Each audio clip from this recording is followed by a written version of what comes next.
Welcome to Stratwatch. Here in episode 15, we'll be looking at Ana in the current meta, and how you could potentially use Ana or play Ana, and what composition she could possibly be run in. Specifically, we're going to be looking at her in the vein of 3 support compositions because of a recent game that Evoks used Ana in for the ESL Go 4 Cup number 9. We're going to be looking at the logic of the lineup, what that means for the current meta, and what is going on with the current meta as far as why we see the 2-2-2 so consistently, and what has happened to other supports in that respect. So again, guys, we'll be looking specifically at Ana, and we'll be looking at different support setups that is going on in the meta, and what has been going on in the last few weeks for that respect. So in this episode, guys, we're going to be looking at Ana in the current meta, and we're going to be looking at what lineup could she potentially be running. Specifically, we're going to have to look at the general meta of what's going on and get a context of why we don't see Ana at all. Really, she has been played a few games, but in general, she has not had an impact on the meta at all. And so we have to first understand the context of why that is, and then look at the internal synergies of the lineup that Evoks is running, and then obviously look at the impacts of the lineup and what can be used with the lineup to win games. So first of all, again, to talk about the current setup, the reason the 2-2-2 is so common right now in the current meta is that it's stable in all aspects. The DPS that you generally run tend to be effective out of the gate. Of course, Genji right now is very common, and he does require a little bit of ramp-up time as he does need the Dragon Blade to have full effectiveness, but can still have individual pick-off power. Tracer would be more of an example of a DPS that is effective out of the gate. But McCree himself is, of course, very strong. With flashbang and left click, or of course Fan the Hammer, is able to kill targets individually. As far as the tanks go, generally you see Zarya and Winston with their internal synergy, of course, between Graviton Surge and the Tesla, hitting 4 targets inside of the Graviton Surge, but also because the Zarya can bubble the Winston, keeping him safe, which is generally why you don't see as many assassins with these kind of setups, of course that being Tracer and Genji together, because the bubble does want to go on the Winston as much as possible to allow him to jump in. So then, of course, you look over to the 2 supports. The reason that you generally run Lucio and Zenyatta is because they both offer a lot in the support department, and they both synergize together. First of all, of course, you do have the damage that comes out of Zenyatta, and Lucio is not that slim on damage himself. Of course, he can do 28 damage per orb and shoot 4 of those out. They don't have any drop over distance or damage drop, and of course Zenyatta is similar with his orbs and Discord Orb, harmonizing with other individuals to get more damage out of their abilities and their left clicks. And then you also have the fact that Zenyatta is weak in the sense that he is immobile, but that is fixed by the fact that Lucio is consistently speed boosting, and they also can do this all while still healing, and that both of their ultimates are the highest impact support ultimates in the game right now, giving your team, of course, 300 HPS through Tranquility, and then you give your team the Sound Barrier 500 HP bubble, which does prevent a lot of damage and can outright negate things like Riptire and Pulse Bomb, but can be weak against other targets such as McCree with that Deadeye. Now, of course, it can prevent the damage from killing them, but it could still shred through it and still take them down to under 100 HP. So that's generally why you see the combination right now. The reason why you generally don't see Mercy again is if you sub Mercy for the Lucio, you would make Zenyatta uniquely weaker because he would be more immobile. And then also because I think you don't see the Mercy at all right now because Pharah herself is very weak in the current meta with McCree being so strong. And also, of course, if you didn't have McCree, Soldier would still be played quite a bit, which would make Pharah weak herself. And that makes Pharah weak, which also makes Mercy weak, because Mercy needs a target to be able to escape to consistently and use her dash. And if her dash is not able to get a target that is vertically in the air consistently, then they will only Mercy is only dodging laterally, and that makes it much easier to kill the Mercy. And if the Mercy is always dying, then she's never going to have an impact. At the end of the day, you do need to be alive, and that's where Lucio is so important to get targets in and out of fights, to initiate, disengage, to be able to have better positioning throughout the fights, and why you could never sub Mercy in that spot. And if you subbed it for the Zenyatta, you would have to play a Pharah, which would be playing into a weakness of the current meta in that respect, and you couldn't necessarily operate it very freely. So again, if you're going to be playing Ana with all of that discussion, you're going to have to be looking to take out part of the DPS department, and that's where Evoks goes with their lineup and the logic of it.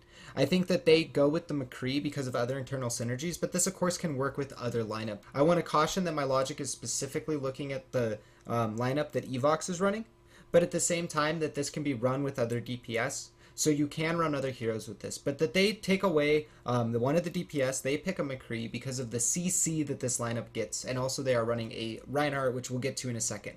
But the CC that this lineup has with the flashbang, and of course now the sleep dart does have a 0.5-second wake up timer after the target has taken damage or at the end of the sleep, which was originally intended. It was a bug fix, not an addition.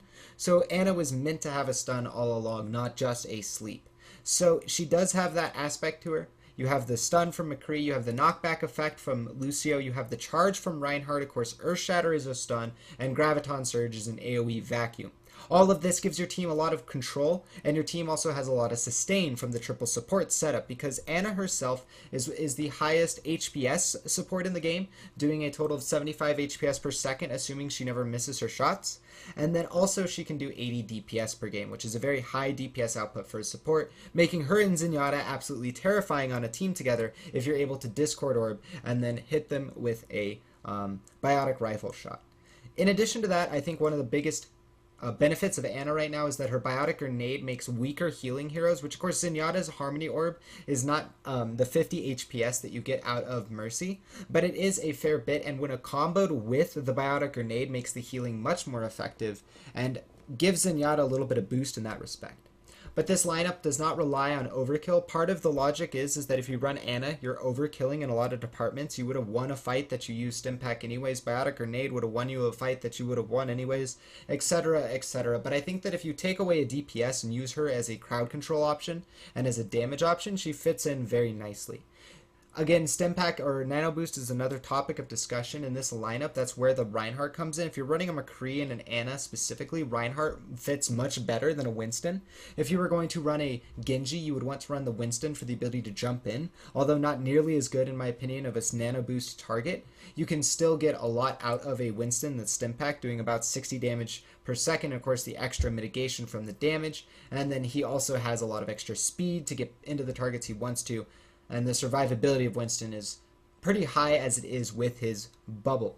But Reinhardt with the Stimpack will charge his ult incredibly quickly, does a lot of damage swinging away, and also his attack speed makes it so that he's swinging less than an attack per second, or more than an attack per second, and is still displacing targets, creating space for your team. And again, his shield provides a natural setup for Ana and McCree to be safe behind, that targets can poke out in front of and be able to use that effectively. So again, I want to highlight that this lineup specifically has a lot of CC when you play it with the McCree, Reinhardt, Ana setup, but there are other ways to go about it, and definitely different lineups that you could be thinking about to play this. But again, it is incredibly important to note that if you are going to run the McCree, that I think the Reinhardt is necessary in some respects and will end up benefiting your team more. I also think this lineup does need specific maps to benefit well if you're going to play this in ranked play. I think that you could experiment on any map per se. You are going to be working uphill on certain maps. Gardens of Lijiang Tower, which is the one that Evoks is about to lose, will be one that I think is very hard for this lineup to work if it isn't outright winning in the first place, which might be a factor of skill, which is something that I'll bring up in a little bit in this game, because I don't think that necessarily Evoks lost because of a lineup issue.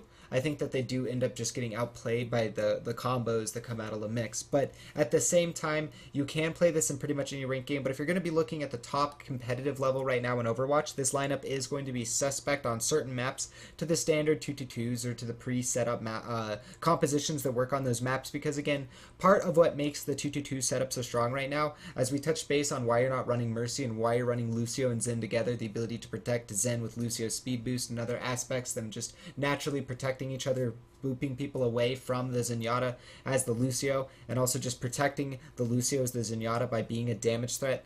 You can't really fit in a Mercy to that, but at the same time, if you're going to be looking at why it's better to just be running that as a team in the competitive scene, the amount of film with the different conditions and situations that have occurred with those lineups, you know, going into mirrors or going against other lineups is going to be a lot higher. You're going to have a lot more out there to look at, so you're going to be able to know a lot more already without having necessarily played it, and it will make it a lot easier than the foreign concept of new lineups. So again, I definitely encourage experimentation with this, but I do not think that this lineup is strictly ready to be able to be pulled out. But we will see. Again, viability of this lineup in the future is dependent upon teams. There are probably already other teams practicing this lineup, practicing this hero, specifically Ana in that respect. as of course I know when Ana was released on PTR, Nevex was specifically tweeting about it, and at the time of this video,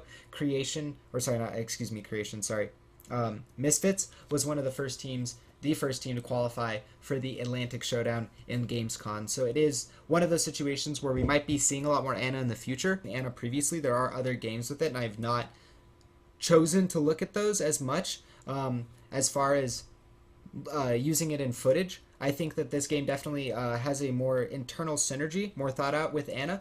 But there are other lineups, and there is still other film out there with Ana that you guys can look at to be deciding how you would want to play Ana or what kind of setups you would want to do with her.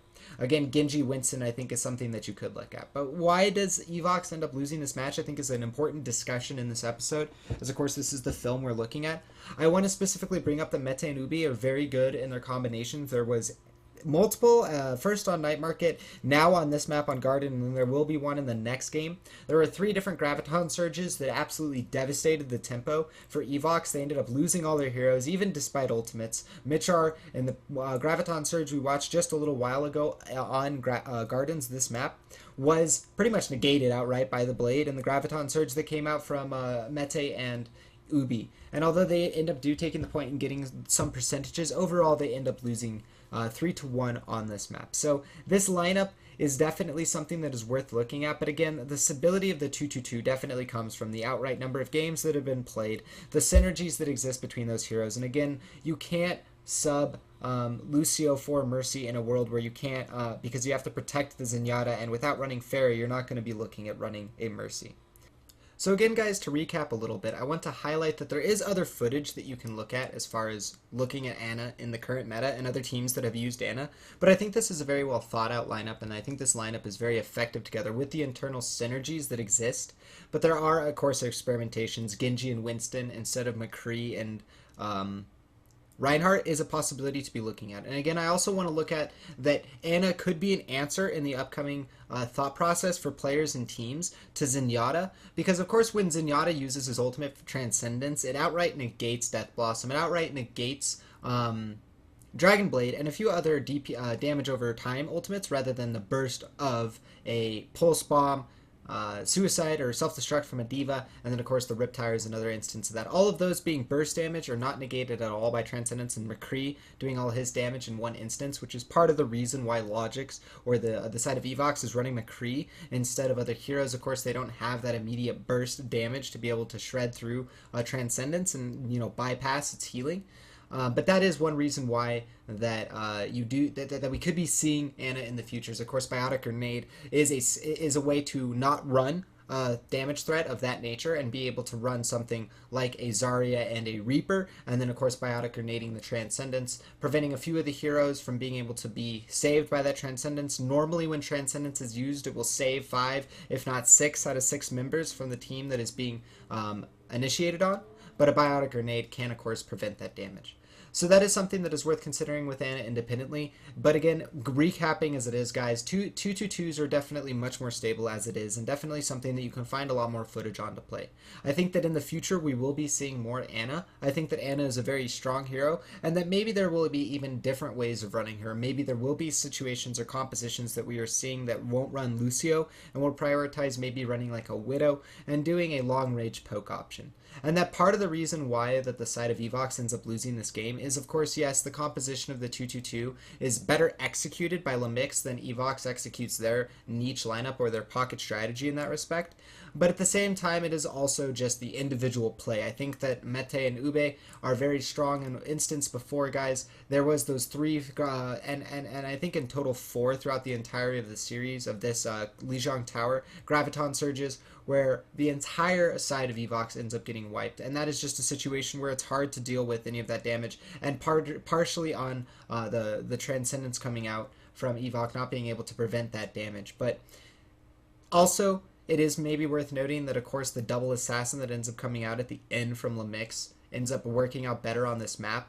Ana is very strong on this map. We touched on it before. Part of the reason that I think Control Tower works out very well for the side of Evoks in this match is because they have the long corridors of fire to be able to access for their lineup, but it is also a situation where I feel like Lemix got wind of it and adapted to it and ended up using the Tracer and the Lucio to deal with the situation. Thank you guys so much for watching episode 15 of Stratwatch. I apologize for this one being a little bit more short and informal, as of course this film was very recent from when I am recording. I just wanted to get the ideas and the thoughts out there, as of course I haven't touched base on it at all, and I haven't really discussed at all the current meta, and of course talked about supports and what the current packages are in that respect. So I hope that this episode helps shed some light on that, as of course this was informal and a little bit rushed, but I hope that it is helpful in that respect. Again, thank you guys so much for watching Stratwatch. If you did enjoy this video, you can like the video down below by pressing that thumbs up button and share it with your friends. You can also go ahead and subscribe to the channel by clicking on RaptorZ on your screen. If you guys are curious about other episodes of Stratwatch, the playlist is linked below, as well as you can click through here on this page to go to a previous episode of Stratwatch. My casts are all uploaded to my YouTube, so if you subscribe, you'll be able to get all of my casts that are done on my personal channel uploaded, and you can get them emailed to you if you would desire. As well as that, guys, you can be updated with what the current happenings are for me in Overwatch by subscribing to, by following me on YouTube, or on Twitter, as you can do that down below in the description. But that does it for me, guys. Thank you so much for watching this episode of Stratwatch. I hope it was useful, and I hope you enjoyed it.